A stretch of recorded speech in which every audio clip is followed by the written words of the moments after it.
Towards the end of 1944, American troops in the Pacific Theater had advanced close enough to launch assaults on the Philippines, which were under Japanese control and served as a crucial source of resources and a pathway to essential oil fields in the Dutch East Indies.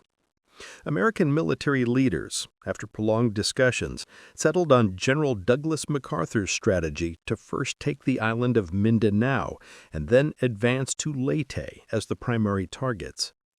MacArthur recognized that securing these Japanese-held territories would ramp up efforts to free the key city of Manila, and for him personally, it represented a chance to fulfill his famous vow to return after his forced withdrawal in 1942. Preliminary airstreaks orchestrated by Admiral William Halsey's Task Force 38 wiped out nearly 500 Japanese planes on the ground and indicated weak opposition around Mindanao. By the start of September, Halsey pushed for accelerating the Leyte operation from its planned December date, a suggestion that gained approval from the Joint Chiefs of Staff. This sudden change in timeline, however, introduced logistical hurdles, as the assault ships would rely on the 7th Fleet's aging battleships and small escort carriers for cover. With the approaching rainy season making ground-air bases unusable, MacArthur demanded extra aerial protection from Halsey's powerful Task Force 38. Admiral Chester Nimitz, overseeing the Pacific Fleet, consented but instructed Halsey to shift to offensive mode if a chance to crush a large segment of the enemy navy presented itself, emphasizing that obliterating the Japanese fleet should take precedence. Unbeknownst to MacArthur, who had blocked direct talks between the 3rd and 7th Fleets, this directive altered priorities significantly. On the Japanese side, strategists were crafting their response centered on defending the Philippines through an operation dubbed Show 1, meaning Victory Plan 1, though many officers viewed the label as overly hopeful given recent setbacks. Japanese naval power had diminished sharply, particularly in terms of aviation assets and skilled aviators, yet they retained impressive assets, like the massive Yamato-class battleships and agile destroyers equipped for distant torpedo strikes. The Japanese combined fleet paled in comparison to the combined might of the American 3rd and 7th Fleets, which boasted 34 carriers of various types, while internal divisions complicated matters further. Persistent friction between the Japanese Army and Navy led to disjointed preparations, even though Show 1 heavily depended on Army-managed land aircraft for support. Uncertainty about the exact landing site prompted the Japanese to prepare contingency plans for other areas like Formosa, positioning portions of their fleet at Linga Roads for safety, though this spot was over 2,000 kilometers from Leyte and even farther from Formosa. Fuel shortages at alternative bases restricted mobility, forcing the fleet to wait for confirmed American moves before departing from Brunei, delaying any response by days and reducing chances of intercepting the invaders during their beachhead phase. Despite these constraints, the core aim remained to assault the American landing forces directly. By mid-October, Admiral Suimu Toyoda pinpointed Leyte as the likely target and divided his fleet into key groups for the counterstrike. The most potent unit, Vice Admiral Takeo Kurita's first striking force, featuring the Yamato and her sister ship, would navigate through the San Bernardino Strait to hit the Leyte Gulf from the north. Complementing this, Vice Admiral Kilohide Shima's second striking force, aided by Admiral Shoji Nishimura's older vessels, would approach from the south via the Saragayo Strait. Vice Admiral Jia-Saburo Ozawa's carrier group, rebranded as the Mobile Force Main Body, lacked sufficient planes and trained crews but was tasked with drawing away Halsey's carriers as a sacrificial lure. This intricate scheme required precise timing to merge forces effectively, a feat that had eluded similar efforts in past engagements, and by arrival time, most American troops and gear would likely be entrenched on shore. Skepticism ran high among Japanese naval ranks, with few believing in outright success. As October progressed, attention locked onto Leyte, but the initial large-scale confrontation unfolded in the skies above Formosa. In preparation for the ground assault, Task Force 38 intensified regional airstrikes, hammering Formosa starting October 12 with over 1,300 sorties that demolished more than 100 Japanese aircraft in a single day. Japanese air leader Shigeru Fukudome despaired at the futility, comparing his fighters to fragile projectiles against an unbreakable American barrier. Though hesitant, Fukudome followed commands for a full-scale air clash, committing planes earmarked for show-go operations, amassing about 860 ready aircraft against Task Force 38's 1,000, but the Japanese pilots' inexperience proved a fatal flaw. Only a select group of 190 planes formed an elite strike unit, expected to penetrate while mixed swarms distracted American defenses. American radar operators detected massive incoming waves, noting the disorganized mix of aircraft types far from a cohesive fighting unit. The chaotic dogfight saw Americans dominate, repelling most attackers, though Japanese torpedoes managed to cripple the cruisers Canberra and Houston. These limited gains cost Japan dearly, with roughly 500 planes lost between October 10 and 17 against 89 American losses. Yet initial Japanese reports wildly overstated successes, climbing up to 17 enemy vessels sunk. Toyota dispatched Shima to finish off the supposed remnants, while Americans dangled the damaged cruisers as traps, leading Shima to probe cautiously before retreating. Right after the Formosa skirmishes, MacArthur's landing armada set sail for Leyte on October 17, prompting Toyota to activate Show 1 with a target date of October 24 for convergence. Delays plagued the Japanese. Kurita's fueling in Brunei ran late. Submarines required 2 days to ready, and Ozawa struggled to transfer pilots and hoist planes onto carriers due to their unfamiliarity with deck operations. Kurita divided his group for a pincer assault on the Gulf, while Shima's contingent departed from Japan to join via Surigao. Discontent simmered among Kurita's staff over the rushed schedule, shifting from night attacks they'd practiced to daytime risks, missing the window to hit the invasion ships at their most vulnerable. Kurita rallied his men with appeals to faith in miracles and the potential to reverse the war's course through bold action, urging unwavering duty. Opting for the Palawan Passage to conserve scarce fuel despite known submarine threats, Kurita's fleet neglected proper anti-sub defenses, leading to disaster on October 23 when American subs sank 2 cruisers, including his flagship, and mauled another. Japanese fortunes briefly brightened as surviving Formosa-based air units relocated to the Philippines, aiding Kurita with persistent attacks despite heavy losses. A lone bomb penetrated the carrier Princeton's deck, igniting hangar fires that escalated into a massive torpedo detonation, devastating the assisting cruiser Birmingham with over 600 casualties and forcing Princeton's scuttling. This Japanese coup stemmed partly from fortune, but also from Task Force 38's dispersed formation, with 2 groups en route for rest, one east of Luzon and another guarding San Bernardino. Halsey summoned all back, but distance limited some groups' involvement on October 24. Consequently, as Kurita entered the Sabayan Sea toward Leyte, only the understrength Task Group 38.2, with a single fleet carrier and 2 light ones, stood in opposition. Commander Gerald Bogan directed pilots to prioritize the behemoths Yamato and Musashi. Initial waves pummeled Musashi with bombs and torpedoes, flooding compartments, yet her cruise repairs kept her afloat temporarily. Musashi's gunners claimed several American planes, using even their colossal main batteries, whose blasts nearly overwhelmed nearby aircraft with shockwaves and colorful explosions.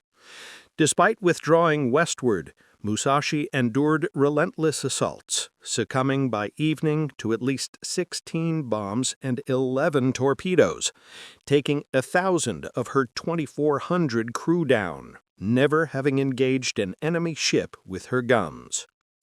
Kurita briefly reversed course westward, but resumed toward the Gulf. American scouts misreported this as a full retreat, amplified by inflated damage assessments. By fixating on Musashi, attackers spared most other Japanese vessels, though one cruiser limped away damaged. Simultaneously to the north, aerial reconnaissance spotted Nishimura's southern force heading for Surigao Strait, alerting 7th Fleet in time for Rear Admiral Jesse Oldendorf to orchestrate a trap with 6 battleships, 8 cruisers, 24 destroyers, and 40 PT boats layered in ambush. Early torpedo volleys claimed 2 Japanese destroyers and the battleship Fuso, setting the stage for history's final battleship gun duel, where American superiority overwhelmed the foe. Japanese survivors described incessant shelling that disrupted compasses and communications, with torpedoes delivering lethal blows to Yamashiro. Shina's arrival seemed promising, but witnessing the rout, he fled, evading a half-pursued American chase that fortunately halted. On October 24 afternoon, detections of Osawa's carriers posed Halsey a critical choice: guard San Bernardino against battered Kurita, or chase north to annihilate the carriers. Resources allowed splitting forces, but doctrine favored concentrated action. Halsey elected to pursue Ozawa fully, seeking to avenge prior escapes, but communication snarls left 7th Fleet's Admiral Thomas Kinkaid, assuming battleship cover, remained north. Discovering the vacancy too late, Kurita slipped through San Bernardino undetected, steaming south off Samar, where at dawn on October 25, he stumbled upon 7th Fleet's vulnerable Taffy 3 escort carriers. Mutual shock ensued, with American observers mistaking distant masts for an overwhelming armada. Japanese ships, caught mid-shift to anti-air setup, delayed response but commenced firing within minutes. Kurita, mistaking the escorts for fleet carriers, rushed a disorganized barrage to disable decks pre-launch. This marked the inaugural surface gunnery against American carriers. Taffy 3's Clifton Sprague countered swiftly, steering carriers eastward into wind for launches, deploying all aircraft, including unarmed ones, and blanketing the area with smoke that clung due to moisture, augmented by hiding rainstorms. Nearby Taffy 2's planes rushed Abe. Yamato's massive guns thundered from extreme range, her underwater blasts jolting ships without direct strikes. A White Plains captain recounted violent torsions from near misses tossing crew and gear. Color-dyed Japanese shells splashed vividly for spotting, prompting Sprague to unleash 3 destroyers in a suicidal charge. Outgunned, the destroyers landed a torpedo on a cruiser, disabling it. The many missed, drawing intense return fire. Yamato peppered Johnston with hits before it ducked into squalls. Hull absorbed 24 strikes and sank with heavy losses. Kurita's counter-destroyer push forced premature torpedo launches, missing targets, but focused fire doomed Johnston, whose sinking revealed desperate survivors to Japanese eyes, halting impulsive machine gunning from bridges. American planes and destroyers disrupted Japanese accuracy, and thin carrier armor let some shells pass harmlessly. Nonetheless, Gambier Bay lagged from Yamato's indirect damage, succumbing to concentrated fire and capsizing. Improvised air strikes sank 3 Japanese cruisers and battered others. Kurita, convinced he faced superior forces, controversially aborted pursuit just as Taffy 3 teetered, retreating through San Bernardino. Relief was short-lived, as kamikaze pilots, a novel desperation tactic, swarmed, dooming St. Lo. Kamikaze origins traced back to sporadic crashes like a 1942 attempt on Lexington, common in damaged planes across sides, that by 1944, Japan institutionalized it in air services. Figures like Egusa, Tanaka, Orilla, and Onishi pioneered organized suicides, with Orima's October 15 dive on Franklin inspiring Onishi to mandate attacks, reasoning doomed pilots could maximize impact. Early Philippines kamikazes shocked allies, proving tenfold more effective than standard strikes, hitting 40 ships, including 7 carriers, sinking St. Lo. Success spurred expansion, with suicide units formed and attacks surging 60% from 1944 to 1945, peaking at Okinawa with diminished returns as allies adapted. Proximity fuses in anti-air shells exploded optimally near targets, slashing hit rates from 73 to 43%. Crucially, radar pickets and fighter intercepts far outproved decisive, dropping penetration chances from 50% at 10 miles to 2 at 50, limiting a third of attacks to close range. Contrary to myth, carriers weren't prime targets. Auxiliaries and pickets suffered most hits, about 170 versus 25 on carriers. By war's end, nearly 4,000 pilots flew kamikazes, scoring 450 impacts, sinking 66 ships, killing 6,200 allies, wounding 8,700, yet failing to alter strategic outcomes. Debates rage over Kurita's retreat. Some posit he could have ravaged the Gulf's invasion ships, but he cited exhaustion, air threats, fuel scarcity, and suspicions of empty targets. Officer Koyanagi echoed desires for glorious warship clashes over minor gains against transports. Kurita ignored Ozawa's decoy success, and even success might invite overwhelming American reprisals. As Kurita fled, Halsey assaulted Ozawa at Cape Engano, viewing carriers as paramount threats, unaware of their air depletion. Dawn, October 25, saw Task Force 38 unleash on Ozawa's quartet of carriers, met by mere 13 defensive planes. A Hellcat pilot glimpsed Zoikaku's bridge crew in a blur at 530 miles per hour. Coordinated dives riddled Zoikaku with bombs and torpedoes, listing her fatally. Crew saluted before abandoning as she vanished. By midday, 3 carriers and a destroyer sank, the 4th crippled, but 527 sorties yielded underwhelming precision amid evasion, flak, and pilot weariness. Distress from south diverted Halsey, preventing battleship finale, though stragglers fell later. Cape Engano concluded Leyte Gulf's major actions, history's vastest naval clash spanning seas and skies, blurring boundaries with land fights, varying casualty tallies. Americans suffered about 473 killed, 1,110 missing, 1,220 wounded, excluding 1,750 POWs lost on Aritsen Maru. Japanese dead neared 13,000. Ship losses 11 of 300 American versus 28 of 69 Japanese. Superficially a resounding American triumph, yet questions linger on maximizing gains with less cost. Halsey's aggressive pursuit of bait drew fire, nearly gifting Japanese a Gulf breakthrough despite staff cautions. His public appeal masked tensions with peers like Spruance and Mitcher, possibly fueling a legacy-seeking gamble over Gulf defense. Defenders note hindsight bias, Nimitz carrier priority, flawed intel on Japanese strength, and erratic comms.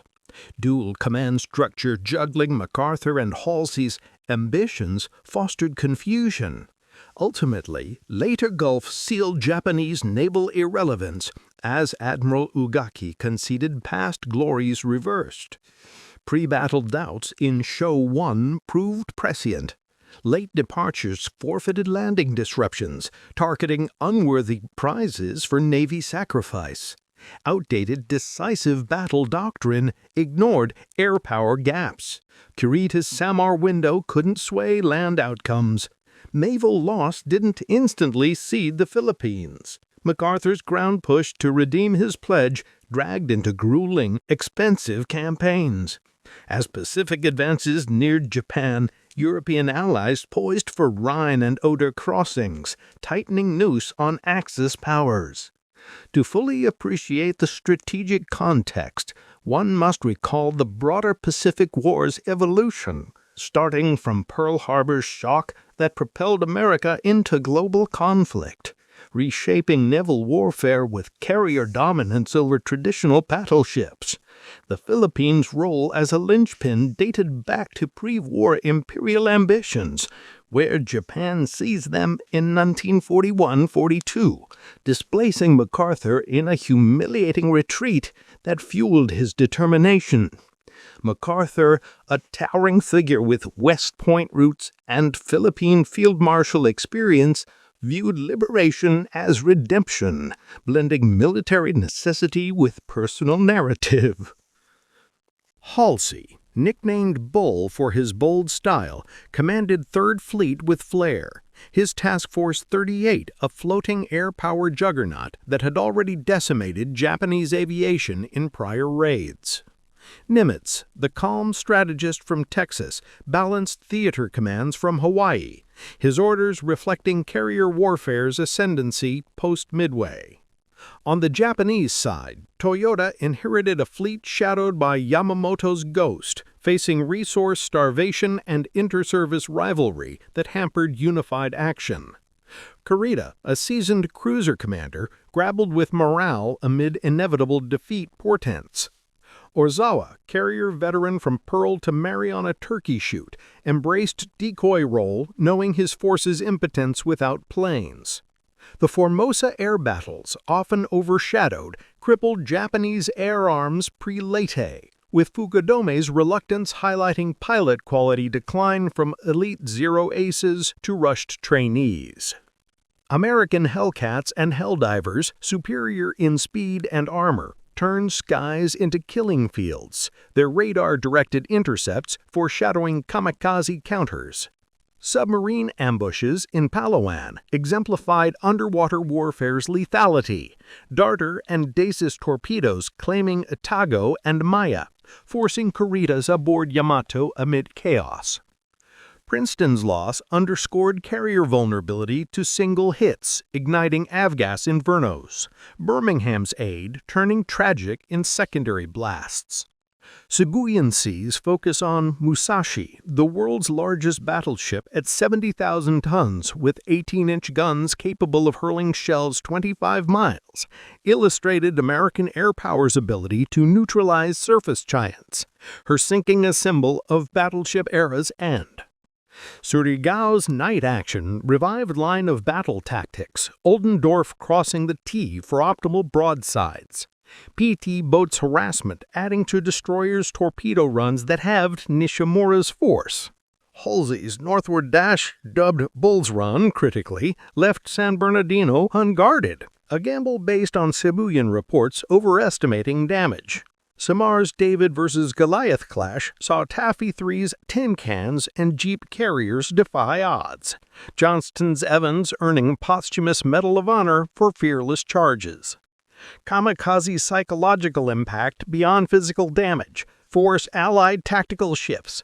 PT fuses a technological marvel using Doppler radar for proximity bursts, multiplying flat effectiveness. Pickets like Lathy endured the ship that wouldn't die ordeals in later campaigns. Cape and Ganyo's mismatch highlighted Japanese carrier obsolescence, Zukaku's demise closing the circle from Pearl Harbor attacker to final loss. Post-battle, Leyte's land fights saw initial easy gains turn bloody in mountains, Japanese reinforcements via Ormoc, prolonging resistance into December. Manila's February 1945 liberation cost civilian horrors in urban warfare. MacArthur's return parade contrasting underlying devastation. Leyte Gulf accelerated Japan's collapse, freeing sea lanes for Iwo Jima and Okinawa invasions, setting stage for atomic decisions. Historians like Morrison and Cutler debate command errors, but consensus affirms American industrial might and adaptability overwhelming Japanese valor.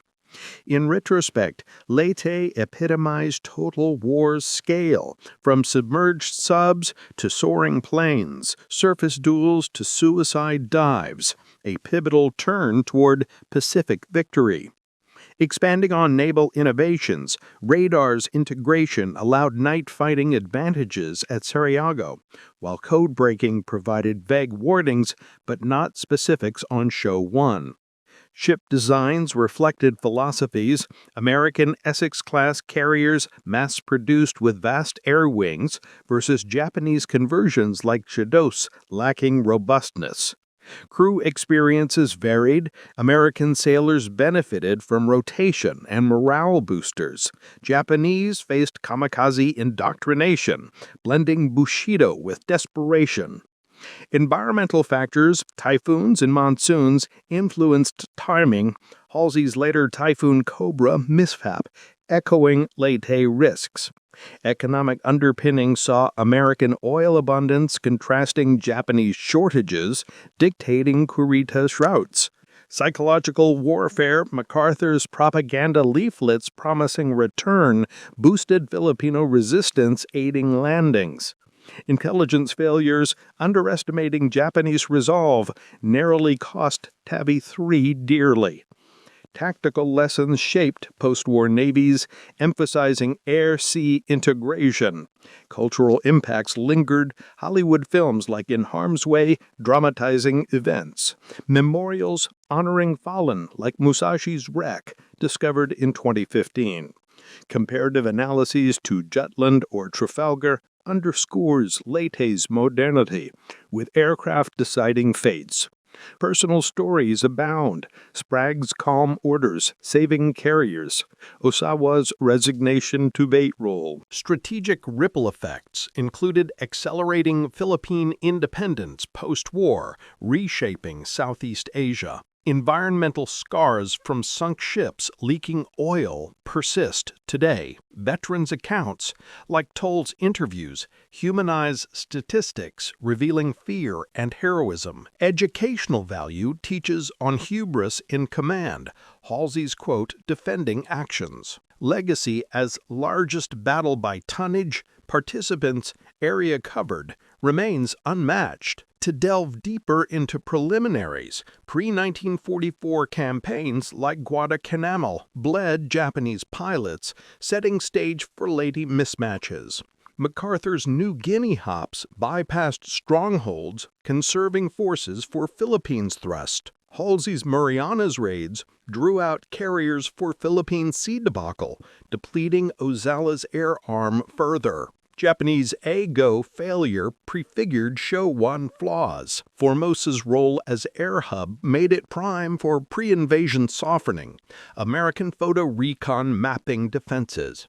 Invasion fleet assembly at Hollandia showcased logistics. Thousands of vessels carrying 6th Army. Japanese intelligence hampered by lost codes, misjudged landing sites initially. Toyota's Brunei basing aimed proximity but exposed to subs. Kurita's force, Center Force, included Nagato Congo battleships besides super dreadnoughts. Shima's cruisers from Pescadores added speed, but little punch. Nishimura's southern group, with Yamashiro and Fuso, represented World War I-era designs vulnerable to modern torpedoes. Ozawa's northern bait, with Zukaku, Zuio, Tiosi, Tioda, carried mere 76 planes, mostly for show. air cover plans relied on land-based fleets under Terauchi, but coordination failed. Fuel from Borneo synthetics stretched thin, limiting maneuvers. American advantages in damage control with superior pumps and teams saved ships Japanese would lose. Radar fire control gave edge in gunnery as at Surigao. Pilot training, Americans rotated combat vets to instruct. Japanese expended elites. Kamikaze evolution from spontaneous to organized reflected morale shifts, propaganda portraying as honorable sacrifice. Allied responses included the big blue blanket fighter screens. Post-Leyte, Japanese Navy reduced to harbor defense, carriers scrapped for steel. American losses, though light relatively, included heroes like Evans, whose destroyer legacy endures. Casualty disparities highlighted industrial gaps, America replacing ships swiftly. Debate on Halsey's decision continues in academe. Simulations suggesting split force could destroy both threats. Nimitz's mild rebuke acknowledged risks. MacArthur's ego, insisting on Army control, complicated naval ops. Ultimate victory paved Hiroshima path, but Leyte's cost in lives reminds war's toll. In summing, Leyte Gulf stands as naval warfare's zenith, blending old and new, courage and technology in the Pacific's vast arena.